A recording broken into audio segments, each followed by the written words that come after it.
my faith. ഞാൻ എൻ്റെ വിശ്വാസം പടുത്തുയർത്തുകയാണ്. God has put the foundation. ദൈവം എനിക്ക് അടിത്തറ ഇട്ടു തന്നു. God has given me a helper. എൻ്റെ അകത്ത് പരിശുദ്ധാത്മാവെന്ന Now സഹായകനെ I have to build. ഇനി ഞാനാണ് കെട്ടുപണി ചെയ്യേണ്ടത്. You are confident. How? Because you are building up your faith. നിന്റെ വിശ്വാസത്തെ നീ പണിതുയർത്തുന്നതുകൊണ്ട് നിനക്ക് നിന്നിൽ തന്നെ നല്ല ഉറപ്പുണ്ട്. The world will not understand you. ലോകത്തിൽ നീ പറയുന്ന പിടികിട്ടില്ല. People will ask you every time. ജനങ്ങൾ നിന്നോട് എപ്പോഴും ചോദിക്കാം, What are you murmuring? എന്താണ് നീ പുറപെറുക്കുന്നത്? What are you saying? എന്താണ് നീ പറയുന്നത്? Wait a minute. ഒന്ന് നിർത്തിയാട്ടെ. Wait a minute. സഹോദരൻ I നിൽക്ക്. am building my faith. നാവിൽ ഈ അന്യഭാഷ പറയുമ്പോൾ ഞാൻ എൻ്റെ വിശ്വാസം പടുത്തുയർത്തുകയാണ്. And when the building comes up, ഈ വിശ്വാസ ഗോപുരം പണി when ഉയരുമ്പോൾ you are not in the world, you are transformed by the Holy Spirit every day.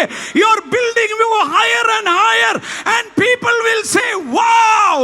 ഈ ലോകക്കാരനല്ലാതെ നീ പടുത്തുയർത്തിയ ഒരു ആത്മീയ മനുഷ്യനായി നീ പടുത്തുയർത്തപ്പെടുമ്പോൾ നാട്ടുകാർ പറയും, അയ്യോ ഈ വ്യക്തിയിൽ ഇത് എന്താണ് സംഭവിച്ചത് എന്ന് പറയുന്ന ഒരു വലിയ transformation. Today they will call you a fool.